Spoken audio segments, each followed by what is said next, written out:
तुम्हारी मम्मी कहती थी कि कितना भी बुरा व्यक्ति हो, यदि कोई तुम्हारे सामने भीख मांगे तो उसको माफ कर देना चाहिए। तुम्हारी ही परंपरा, तुम्हें दुहाई दे रहा हूँ, रघुकुल रीत तुम्हारी है, बताओ न्याय करोगे या नहीं करोगे? आप सोचेंगे अरे यार इतनी बड़ी बड़ी बात कह रहा है। तो आपके ही मूल्य, आपके ही एटीट्यूड के बीच में आ गए, और इस वजह से आप विरोध नहीं कर पाएंगे। और इस वजह से कहते हैं कि वैल्यू सिस्टम भी एटीट्यूड्स और बिहेवियर के लिंक को कमजोर कर सकता है। इसके ना 50 एग्जाम्पल हो सकते हैं, आप बस घर जाके थोड़ा सोचिए इससे कौन सा और एग्जाम्पल हो सकता है। ऐसी 50 चीजें हो सकती हैं। इसका जो आपके सामने आएगा आगे चल के ना, अभी आप जैसे जेंडर इक्वालिटी खूब पढ़ लिया यहाँ पर, ये आप पढ़ते ही होंगे, सोशल इश्यूज पढ़ते होंगे कि पुरुष महिला में बराबरी होनी चाहिए और वो सब चीजें होनी चाहिए, ठीक है, पढ़ तो लिया। अब चेतन वैसा का वैसा है जो बचपन से बना है। देखते देखते जब आपका शादी ब्याह हो जाएगा तो आपकी पत्नी या पति जो भी होगा, तो जो पत्नी होगी वो बार बार अपने अधिकारों का दावा करेगी कि भाई तुमने जीएस तो बड़ा अच्छे से पढ़ा था, सोशल जस्टिस वस्टिस एथिक्स में भी टॉप करते थे, और उसमें लिखा था कि बराबरी होनी चाहिए, तो चाय फिर मैं रोज मैं ही क्यों बनाऊं? चाय बारी बारी बनाएंगे, सोम तुम्हारा मंगल मेरा बुध तुम्हारा बृहस्पति मेरा, इस तरह से बनाएंगे। उस समय आपके मन में दो चीजें एक साथ आएंगी। एक आपका एटीट्यूड आएगा पहले वाला, अच्छा मैं आदमियों का चाय बनाऊंगा, आएगा, जोर से आएगा। और ठीक उसी समय मूल्य आएगा अंदर से कि बराबरी होनी चाहिए, लेकिन समानता, आर्टिकल 14, आर्टिकल 15।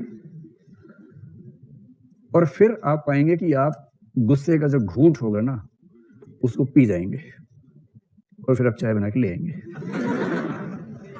वैल्यू समझ में आ गया आप लोगों को, कैसे वैल्यू बीच में आती है, तो एटीट्यूड बिहेवियर लिंक कैसे टूट जाता है, ठीक है। चौथी चीज हो सकती है पर्सनैलिटी। पर्सनैलिटी यानी कि व्यक्तित्व।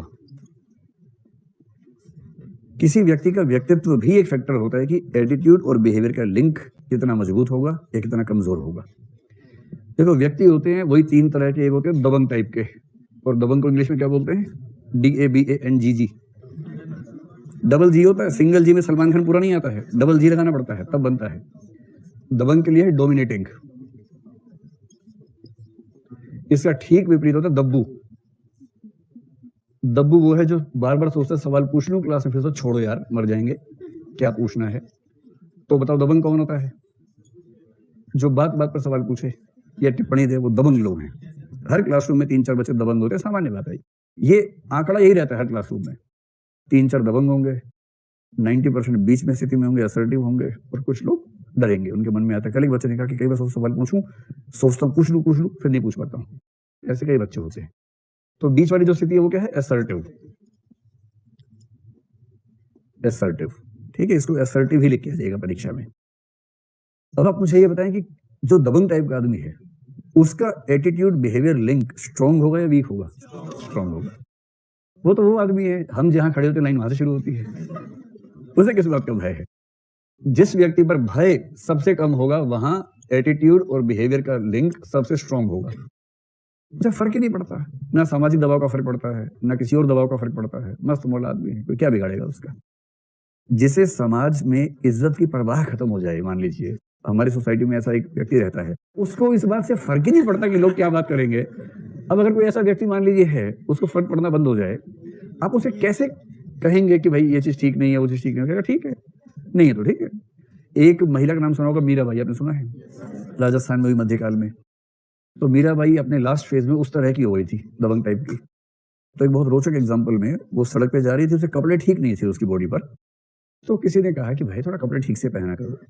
तो मीरा ने क्या जवाब दिया? अरे भाई अगर तुम्हें सच में लगता है कि मेरे कपड़े ठीक नहीं है तो देख कह रहे हो, नजर पे पर्दा करो। पर्दा मैं क्यों करूं? पर्दा नजर पे करो, अपने घर का पर्दा कर ले। मैं जोगन बोरानी कि मैं तो पागल हो चुकी हूँ, पर्दा करना है अपने घर में करो, मुझसे मत करवाओ। अब कोई अगर इस टेम्परामेंट का व्यक्ति हो कि भैया अच्छा नहीं दिख रहा हूँ, हाँ तो मत देखो। आप कहें कि यार ये कपड़ा अच्छा नहीं लगा तुम्हारे ऊपर, हाँ तो मत देखो। तुम ठीक से बात नहीं करते, मत सुनो, भागो ऐसे, चलो, ठीक से बात नहीं कर रहे। कोई इस तरह का आदमी है तो उसका टेम्परामेंट ऐसा है कि वो वही करेगा जो उसका टेम्परामेंट है, उसे फर्क ही नहीं पड़ रहा। और जो सबमिसिव व्यक्ति होता है ना, वो बेचारा हर काम करने से पहले 4 बार तस्दीक कर लेता है कि सब ठीक रहेगा कि नहीं रहेगा। कि भैया चले जाएं क्या? भैया चले जाएं, भैया फिल्म देख लें, भैया बुरा तो नहीं मानेंगे आप? भैया भैया कह रहे मैं क्यों बुरा मानूं? नहीं भैया कहीं आप बुरा मान जाए, चले जाए भैया। हर हॉस्टल में 2-3 पीस ऐसे होते हैं, हर बात पे भैया ऐसा कर लें, भैया ऐसा कर लें। तो जो सबमिसिव है उसको कोई जरा भी दबाव डालेगा तो वो अपने एटीट्यूड के विरुद्ध काम करेगा, उसका बिहेवियर का लिंक कमजोर हो जाएगा। समझ गया आपकी बात? तो व्यक्ति का व्यक्तित्व भी इस बात से मतलब एक कारक होता है कि किसी व्यक्ति के एटीट्यूड्स और बिहेवियर का लिंक कितना स्ट्रांग होगा या कितना वीक होगा। ये पहली बात हो गई।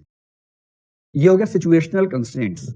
सिचुएशन में हमने व्यक्तित्व को भी एक सिचुएशन रख लिया कि व्यक्तित्व भी अपने आप में स्थिति है ना, कि किसी का व्यक्तित्व स्थितियों से टकराने में कितना सहज है। किसी का जीवन समतल नहीं होता। ध्यान रखिए, आपकी जिंदगी में कभी ना कभी पहाड़ की तरह स्थितियां आने वाली हैं। वहां पता लगेगा कि आपका व्यक्तित्व उन स्थितियों को झेलने में कितना सक्षम है, और अगर वह टूट जाते हैं तो इसका मतलब है कि कमजोर है। और यदि मुश्किल स्थितियां झेलते हैं तो इसका मतलब है कि क्या है, दम है। तो दम आपने तो, हाँ, जिगरा है। क्या बात है, जिगरा है, बहुत बढ़िया।